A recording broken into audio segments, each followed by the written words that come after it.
ایک ہے رسول کی سیرت اپنے لفظوں سے بیان کریں، ایک ہے ان شخصیات کو پیش کرو جنہوں نے حضور پاک علیہ الصلوۃ والسلام کی اطاعت کی ہے اور اللہ نے انہیں دنیا میں نمونہ بنا دیا ہے۔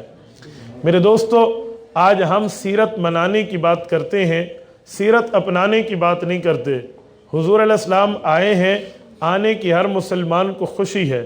میں اگر یوں کہوں تو شاید بے جا نہ ہو کہ جسے خوشی نہیں ہے وہ اپنے ایمان پر ایک بار پھر نظر دوڑائے، لیکن اس خوشی کا مطلب یہ نہیں ہے کہ حضور اقدس صلی اللہ علیہ وسلم جو تعلیمات لائے ہیں ان تعلیمات کو چھوڑ دیں۔ اس خوشی کا مطلب یہ نہیں ہے کہ حضور پاک علیہ السلام جس مقصد کے لیے مبعوث ہوئے ہیں اس مقصد کو چھوڑ دیں۔ اس خوشی کا مطلب یہ نہیں ہے کہ آقا انعامدار صلی اللہ علیہ وسلم کے احکامات کو ہم پس پشت ڈال دیں، ہمیں اس کا کوئی سروکار نہ ہو۔ میرے دوستو، آپ لوگ جانتے ہیں کہ حضور پاک علیہ السلام آئے ہیں تو کیوں آئے ہیں؟ حضور علیہ السلام آئے ہیں لِتَخْرُجَ النَّاسَ مِنَ الظُّلُمَاتِ إِلَى النُّورِ، تاکہ لوگوں کو کفر و شرک کے اندھیروں سے نکال کر اسلام کی روشنی کی طرف لے کر آئیں۔ یہ پیغمبر علیہ السلام کے آنے کا مقصد ہے، اور کفر اور شرک کے اندھیرے تب دور ہوں گے جب ہم اللہ کو راضی کر کے رسول اللہ کی اطاعت کریں گے۔ کیونکہ دنیا میں بندے کے لیے تین ہی چیزیں ہیں: اللہ کو راضی کرو عبادت کے ساتھ، رسول اللہ کو راضی رکھو اطاعت کے ساتھ، والدین کو راضی رکھو خدمت کے ساتھ۔ اگر یوں ہو سکتا ہے تو یہ بندہ دنیا میں بھی کامیاب ہے، آخرت میں بھی کامیاب ہے۔ لیکن حضور علیہ السلام کے آنے کی خوشی کی بات کر کے ہم رسول اللہ صلی اللہ علیہ وسلم کے آنے کے مقصد کو بھول جاتے ہیں۔ یاد رکھو، خوشی دو طرح کی ہے، ایک بڑوں کی خوشی ہے اور ایک بچوں کی خوشی ہے۔ آج ہم بچوں والی خوشی منا رہے ہیں، ہمیں بڑوں والی خوشی کا احساس نہیں ہے۔ اگر آپ کے گھر میں کوئی بڑا آدمی آئے، کوئی عالم، کوئی بزرگ، کوئی پیر، کوئی مرشد تشریف لائے تو بڑے بھی خوش ہوتے ہیں، چھوٹے بھی خوش ہوتے ہیں۔ بڑے کی خوشی یہ ہے کہ حضرت آئے ہیں، کچھ نصیحت فرمائیں گے، ہمیں دین کی راہ دکھائیں گے، اللہ کی طرف بلائیں گے، دعوت دیں گے دین کی، اور ہم ان کی بات پہ عمل کر کے اپنی دنیا آخرت کو اچھا کر لیں گے۔ یہ بڑے کی خوشی ہے۔ اور جو چھوٹے کی خوشی ہے، بچے کی خوشی ہے، وہ یہ ہے کہ آج زیادہ لائٹ ہوگی گھر میں، آج ہمارے گھر میں شادمانے ہوں گے، آج لائٹنگ ہوگی، اور آج ہمارے گھر میں مختلف قسم کے نئے نئے کھانے پکیں گے، دیگیں چڑھیں گی، اور پتہ نہیں کیا سے کیا ہوگا، واہ واہ ہوگا۔ یہ چھوٹوں کی خوشی ہے۔ آج ہمارا حال بھی چھوٹے بچوں والا ہو چکا ہے۔ حضور کے آنے پہ ہم نے لائٹیں کتنی جلائیں، رسول اللہ صلی اللہ علیہ وسلم کے آنے پہ ہم نے حضور پاک کے آنے پہ کھانے کتنے پکائے، یہ ہماری خوشی بن گئی ہے۔ یہ نہیں ہے کہ جو حضور آئے ہیں ان کی تعلیمات کو سینے سے لگائیں۔ آج چھوٹے والوں خوشی ہے، بڑوں کی خوشی نہیں ہے۔ میرے دوستو، میں آپ کو ایک مثال دیتا ہوں۔ ایک استاد نے اپنے شاگرد سے کہا، بیٹا میں کل آپ کو پڑھانے کے لیے آپ کے گھر اتنے بجے آؤں گا۔ شاگرد نے کہا جی ٹھیک ہے۔ استاد جی آئے، آنے سے پہلے استاد دروازہ کھٹکھٹاتے رہے اور اس نے دروازہ نہ کھولا کیونکہ گھر میں تھا ہی نہیں۔ ایک ٹائم کے بعد دوسرے دن یہ گھر میں آیا تو آنے سے پہلے جب استاد نے آنا تھا تو استاد نے اسے سبق سننا تھا، سبق تو اس نے یاد نہیں کیا تھا، ٹکے کا اس کو سبق آتا نہیں تھا، تو اس نے راستے میں قالین بچھوائے، اچھا راستہ بنایا، پھولوں کی لڑیاں سجائی، لائٹنگ کرائی، گھر میں ہاہو ڈال دی۔ استاد جی آئے تو دور سے ان کو وصول کرنے والے آئے، اوپر پھول کی پتیاں نچھاور کرنے والے لوگ، آؤ بھگت کے ساتھ، استقبال کے ساتھ، بڑے جو ہے نا سواگت کے ساتھ اسے بلا کر گھر میں بٹھایا گیا، کرسی پر بٹھایا۔ استاد بڑا حیران کہ کل تو دروازہ نہیں کھول رہا تھا، آج دروازہ کھولا تو استقبال، آج تو قالین لگے ہوئے، آج تو آؤ بھگت ہو رہی ہے، آج تو پھول نچھاور ہو رہے ہیں، آج تو لائٹنگ بھی پڑی ہے، اچھے اچھے کھانے پک گئے ہیں، بیٹا کیا بات ہے؟ انہوں نے کہا استاد جی بس آپ کے استقبال کے لیے میں نے کیا، کل نہ کر سکا آج کیا۔ استاد نے کہا اچھا مطلب کی بات کی طرف آتے ہیں، بتاؤ کتنا سبق یاد کیا ہے، مجھے سنا دو۔ کہنے لگا استاد جی مجھے سبق تو یاد نہیں کیا، مجھے سبق تو نہیں پتا۔ استاد نے کہا آپ کو سبق یاد نہیں ہے؟ میں آپ سے آپ کی سبق سننے کے لیے آیا ہوں اور آپ کو سبق یاد نہیں ہے۔ اس نے کہا استاد جی سبق یاد نہیں ہے، لیکن میں نے آپ کے راضی کرنے کے لیے لائٹ جلا دی، آپ کے راضی کرنے کے لیے پھول کی پتیاں نچھاور کرا دی، آپ کے راضی کرنے کے لیے میں نے شادمانے کے طور پہ قالین بچھا دیے ہیں، آپ مجھ سے راضی ہو جائیں۔ ایمان سے بتائیں استاد اس سے راضی ہوگا؟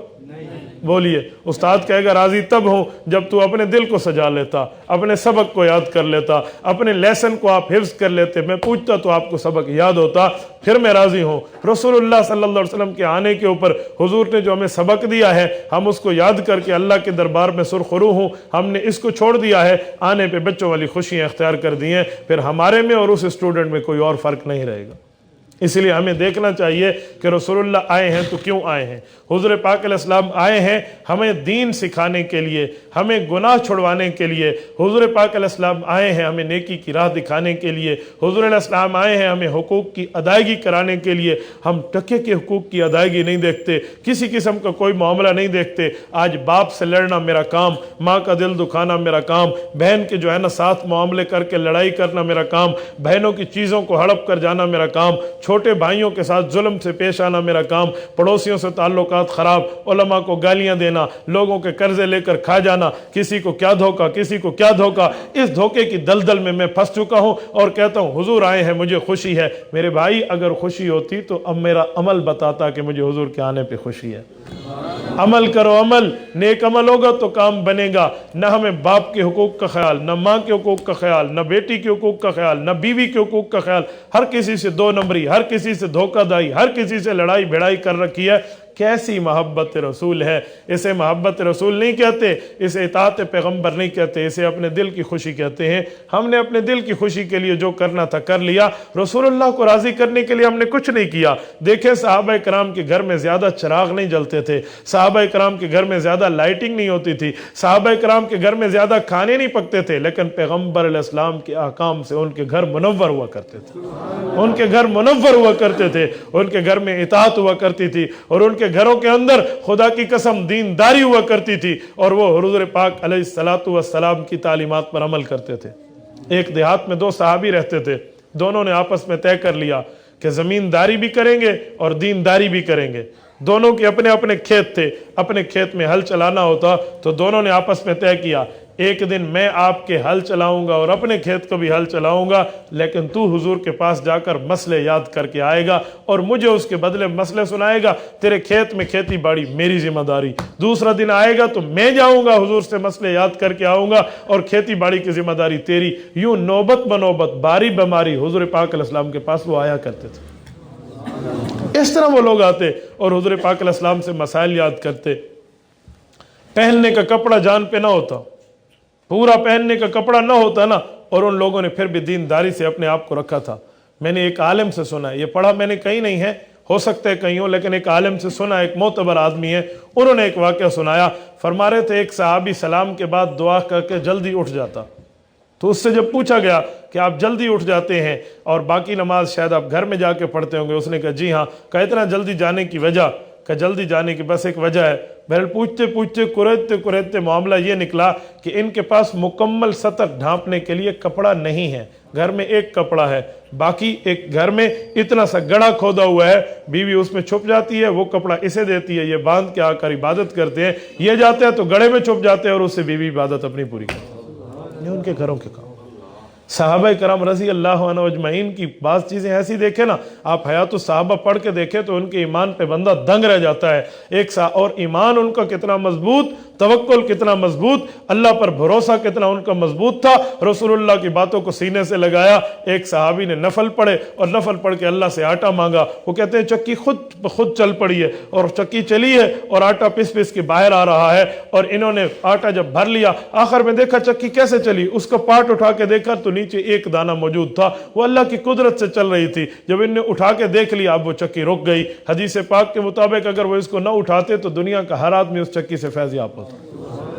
اتنا یقین اللہ پر۔ ایک صحابی نے اپنے زمین کے اندر مصلی بچھایا اور 2 رکعت نماز نفل پڑھ کے عرض کیا اللہم مسکنی، اللہ میری زمین کو سیراب کر دے، یہاں مجھے بارش چاہیے۔ اس کے بعد جب بارش برسی اپنے گھوڑے کو لیا اور اپنے غلام کو کہا بیٹا اس پہ بیٹھو اور دیکھ کر آؤ بارش کہاں کہاں برسی ہے۔ وہ واپس آئے، اس نے کہا آپ کی زمین سے باہر ایک قطرہ بھی نہیں برسا، صرف آپ پہ برسا۔ کہا مجھے اپنے دوست کے ساتھ اتنی دلداری تھی، اتنی محبت تھی، مجھے پتا ہے میں مانگوں گا اللہ مجھے عطا فرمائے گا۔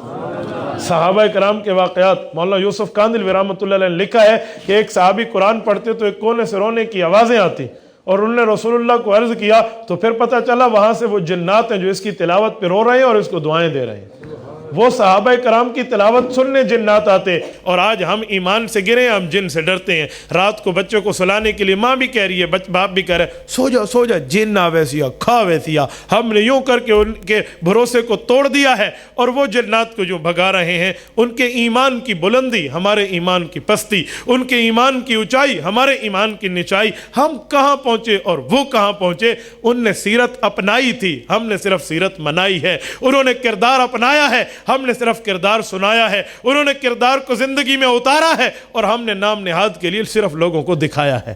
میرے بھائیو، ریاکاری میں اور اصل کام میں بڑا فرق ہے۔ ہمارے پاس فوٹو اسٹیٹ ہیں، ہمارے پاس اسکرین شاٹ ہیں، ان کے پاس اوریجنل چیز موجود ہے۔ کیوں؟ انہوں نے حضور کے احکامات کو سینے سے لگایا ہے۔ حیات الصحابہ میں واقعہ موجود ہے۔ ایک صحابی دریا دجلہ کو کراس کر رہے ہیں، دریاؤں کی طغیانی نے ان کے ایک پیالے کو اپنی کونوں میں لیا اور یوں لے کر چل پڑے۔ اس نے دریا دجلہ کو اعلان کر کے کہا کہ مجھے اپنا پیالہ واپس کر، میں محمد کریم علیہ التحیت و تسلیم کا غلام ہوں۔ ایک لہر آئی اور ان کو پیالہ واپس کر کے گئی۔ کہاں سے نکالو گے ایسے آدمی؟ دنیا سے کہاں سے لے کر آؤ گے؟ کیوں؟ انہوں نے رسول اللہ کی سیرت کو یوں اپنایا تھا۔ ان کا مثال، ان کی مثالیں دنیا میں پیش ہوتی ہیں، اور آج ہمیں پوچھتا ہی کوئی نہیں ہے۔ اس کی وجہ ہم نے صرف شادمانے بجائے ہیں، ہم نے دلوں کے اندر رسول اللہ کی محبت نہیں بٹھائی۔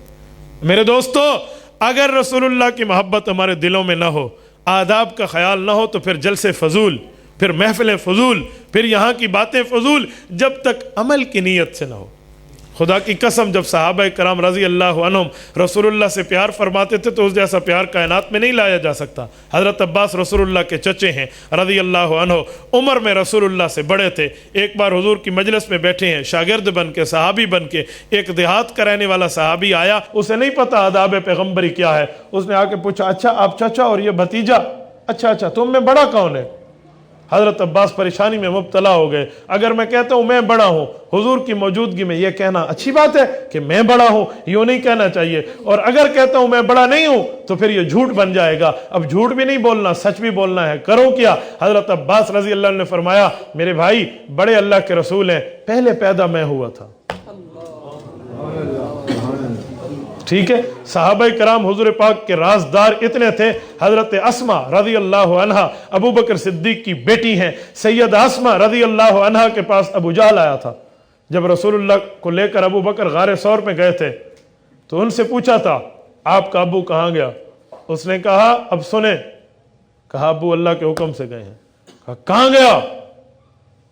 حضرت ابو بکر کی بیٹی تھی نا، ابو بکر کا خون تھی، فرمانے لگی جہاں جانا تھا وہاں گئے ہیں۔ انہوں نے کہا کہاں گئے ہیں؟ کہا جہاں جانا تھا، نہیں بتایا کہاں۔ اور اس نے تھپڑ مارے حضرت اسماء رضی اللہ عنہا کے چہرے پہ۔ ایک جملہ کہوں موری پور کے دوستو، جس باپ کے گھر میں بیٹی بیٹھی ہو اور کواری بیٹی ہو، اس کے چہرے پہ غیر بندہ تھپڑ مارے، کتنی تکلیف ہوتی ہے۔ یہ اسے نہیں پتا جو صاحب اولاد نہیں ہے، یہ اسے نہیں پتا جس کی بیٹی نہیں ہے، یہ اسے پتا ہے جس کے سینے میں باپ والا دل ہے۔ یہ ابو بکر صدیق کے دل پر کیا گزری ہوگی؟ لیکن حضور پاک کی راز کے دفاع کرنے والی عورت ہے۔ اس اسماء کا نام ہے ذات النطاقین۔ ذات النطاقین کا معنی دو قسم کے ناڑا پہننے والی۔ دو قسم کا ناڑے کا مطلب کیا تھا؟ ان کا ازار مبارک تو ایک تھا، دو کیسے بنے؟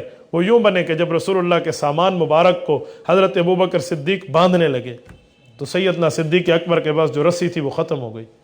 تو ان کا جو ازار مبارک تھا، جو باندھا ہوا تھا، یہ کمرے میں گئی، ازار کو کھولا، اس کو دو ٹکڑے کیا، ایک کو باندھ لیا اور ایک آ کر ابو بکر صدیق کو حضور کے سامان کے لیے حاضر کر دیا۔